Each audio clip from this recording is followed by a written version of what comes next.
Lucky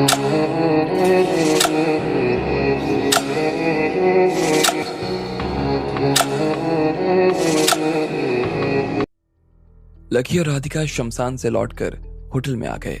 उनके लिए उन चारों लड़कियों ने पहले ही कमरा बुक कर लिया था। राधिका बहुत उदास थी, इसलिए वो जाते ही अपने कमरे में सो गई। इधर लकी भी मसाज करवाने के बाद में सो चुका था। अगली सुबह वो दोनों उठकर कॉलेज के लिए रवाना हो गए। जैसे ही राधिका ने अपना नाम वहां काउंटर पर बताया तो उसके बारे में ऐसी जानकारियां निकलकर बाहर आ गई जिसे खुद उसने कभी नहीं सुना। वो और लकी दोनों ही हैरान हो गए थे।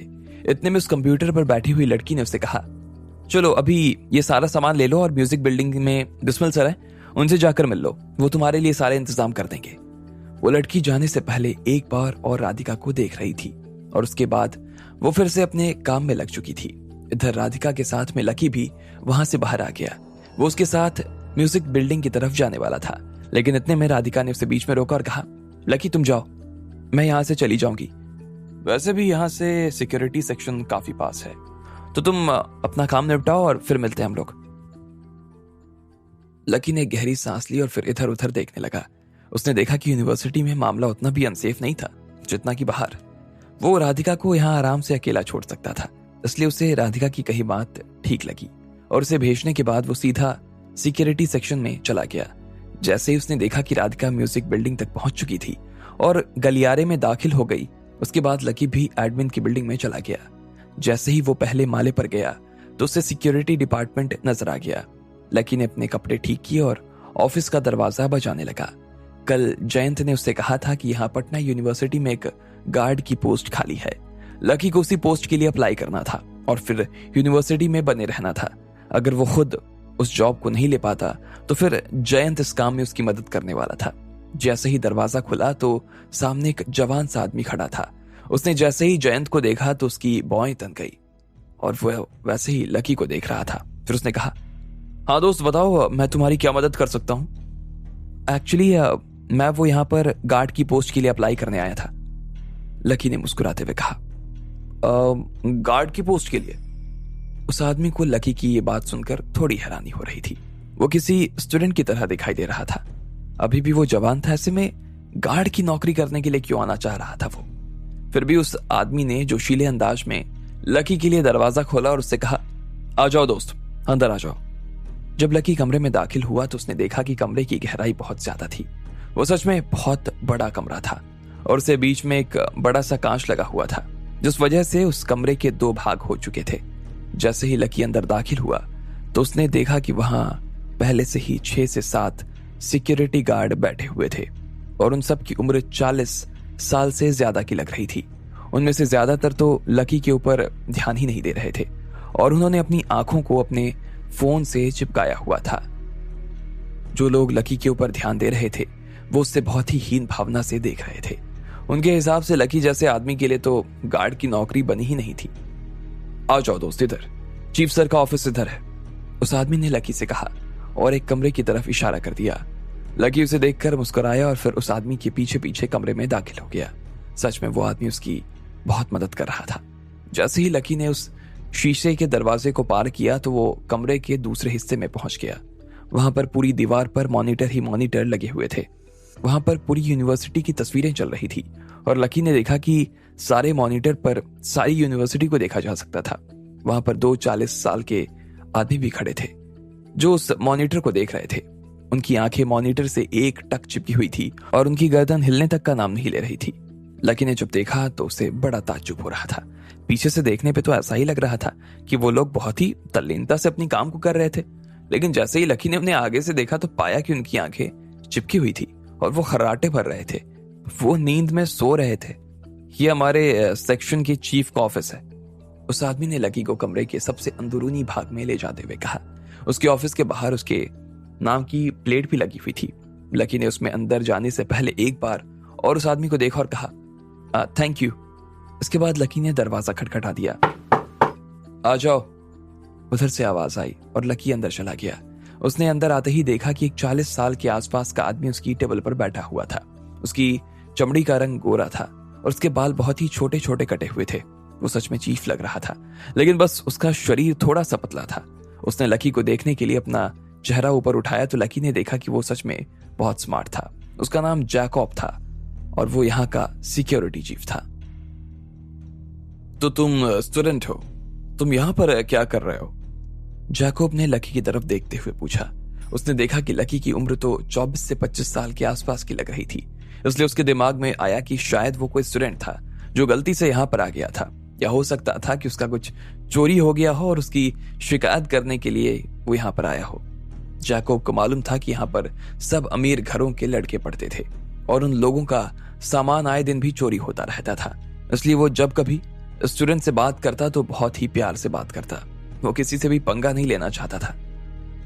नहीं सर, एक्चुअली आप गलत समझ रहे हैं। मैं कोई स्टूडेंट नहीं हूं, मैं तो यहाँ पर सिक्योरिटी गार्ड की नौकरी के लिए अप्लाई करने के लिए आया हूं, लकी ने मुस्कुराते हुए कहा। जैकब ने जैसे ही लकी के मुंह से ये बात सुनी तो वो तो हैरान हो गया। वो कहीं से भी सिक्योरिटी गार्ड की पोस्ट के लिए बना हुआ आदमी नहीं दिखाई दे रहा था। ऐसे में वो इस पोस्ट के लिए अप्लाई कैसे कर सकता था? उसके अनुभव के हिसाब से तो इस पोस्ट के लिए वही लोग अप्लाई कर सकते थे जिनकी उम्र 40 या 50 साल के आसपास की हो जाती और जिनके पास में और किसी तरह का काम का कोई अनुभव नहीं होता था। ऐसे में एक 25 साल का लड़का गार्ड की नौकरी करने के लिए आ रहा था। इस बात के पीछे का तुक जैकब को समझ नहीं आ रहा था। जैकब अपने मन में यह सोच रहा था कि हो सकता है कि किसी गांव वाले ने इस लड़के को यहाँ भेज दिया हो और बदले में जानकारी के लिए उसने इसे थोड़े पैसे दे दिए हो, लेकिन वो किसी भी हाल में लकी को इस पद के लिए नहीं रख सकता था। अब जैकब के चेहरे पर जो मुस्कान थी वो चली गई। लकी स्टूडेंट होता तो बात अलग थी, लेकिन वो तो एक गार्ड की इज्जत थोड़ी ना करने वाला था। चलो मुझे अपने बारे में कुछ बताओ, जैकब ने कहा। वो कहने के साथ ही अपनी कुर्सी में थोड़ा और पीछे होकर बैठ गया था और बस लकी को देखे जा रहा था। वैसे उसका मन तो यही कर रहा था कि वो अभी के अभी लकी को यहाँ से बाहर निकाल दे, लेकिन फिर उसे याद आया कि ये कोई वैसी यूनिवर्सिटी नहीं थी जहां से किसी को बिना कारण बाहर निकाल दिया जाए। यहाँ से अगर उसे लकी को बाहर करना था तो उसके लिए उसके पास कोई ठोस कारण होना जरूरी था, वरना हो सकता था कि उसकी बदतमीजी के लिए लकी उसकी शिकायत कर दे और उसकी खुद की नौकरी बाद में चली जाए। मेरा नाम लक्ष्मण है, मेरा कद 5 फुट 11 इंच है और मेरा वजन 70 किलो, लकी ने अपने बारे में बेसिक सी जानकारी देते हुए कहा। अच्छा, बहुत अच्छे हैं। वैसे मैं ये सब तो देख पा रहा हूँ, लेकिन इसके साथ में मैं ये भी देख रहा हूँ कि तुम इस जॉब के लिए फिट नहीं बैठ पाओगे। मुझे लगता है कि तुम्हें वापस चले जाना चाहिए, जैकब ने कहा। लकी ये सुनकर काफी हैरान हो गया। वो काफी जवान था और स्ट्रांग भी। उस ऑफिस में जिस तरह के बूढ़े और थके हुए लोग बैठे थे और जिन्हें लकी अभी देख कर आया था, उन सबसे तो वो काफी मजबूत था और चुस्त भी। ऐसे में वो सिर्फ अपनी बेसिक जानकारी के आधार पर रिजेक्ट कर दिया गया। ये बात लकी को कुछ हजम नहीं हुई। उसे ऐसा नहीं लग रहा था कि उसे नौकरी से यूं निकाल दिया जाएगा, लेकिन फिर भी लकी ने इन सब बातों का बुरा नहीं माना। वो यहाँ पर नौकरी लेने के लिए आया था और उसे किसी भी हाल में ये नौकरी लेनी ही थी, इसलिए उसने उसे मनाते हुए कहा, सर आप प्लीज इस बारे में और एक बार सोचिए ना। मैं सच में यहाँ नौकरी करना चाहता हूँ और इस काम में अपनी जान झोंक दूंगा।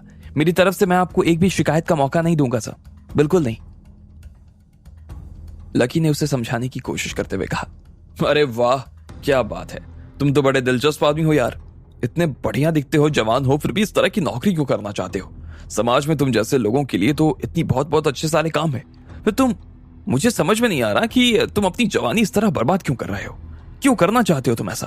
तुमने अभी बाहर नहीं देखा कि इस तरह के काम के लिए हम लोग किस लोगों को बैठाते हैं? बाहर जितने भी लोग बैठे हुए हैं ना, उन सब की उम्र 40 साल से ज्यादा की है और तुम अभी 25 के नजर आ रहे हो। तुम में और उन लोगों में पूरी एक पीढ़ी का अंतर है बच्चे, और इसलिए मैं तुम्हें कह रहा हूं कि ये नौकरी नहीं हो पाएगी तुमसे। तुम जॉब के लिए बने हो, जाओ जॉब करो, ये सिक्योरिटी गार्ड के लिए नहीं। जैकब ने लकी को मनाने की पूरी कोशिश करते हुए कहा, लेकिन वो जो उससे कह रहा था वो पूरा नहीं बल्कि आधा सच था। अगर लकी को ये नौकरी मिल जाती तो जैकब को इस नौकरी को देने के बाद में जो 5,000 रुपए मिलने वाले थे उसका नुकसान हो जाने वाला था। अगर उसे वो 5,000 रुपए की रिश्वत मिल जाती तो वो अपनी साली के सारे शौक पूरे करवा सकता था।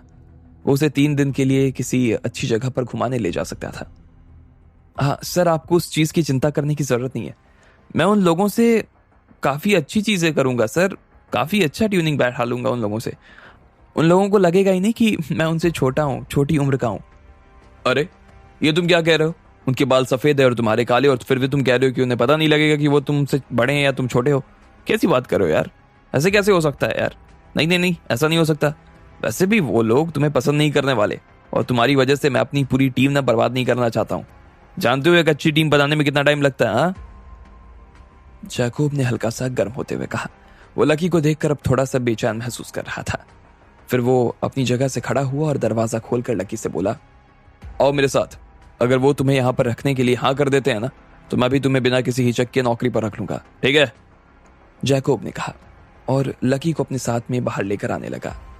जैकब दरवाजे से जैसे ही लकी के साथ बाहर आया तो जिस किसी ने भी अपना फोन खोला हुआ था उसने फट से अपना मोबाइल अपनी जेब में डाल लिया और वो अपनी जगह पर खड़ा हो गया।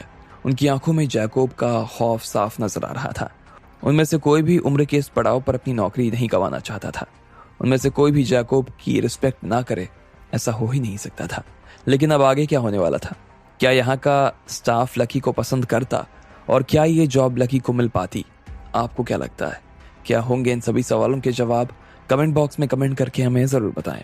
और सभी सवालों के जवाब को जानने के लिए सुनते रहिए अनस्टेबल इंडिया सिर्फ पॉकेट एफएम पर।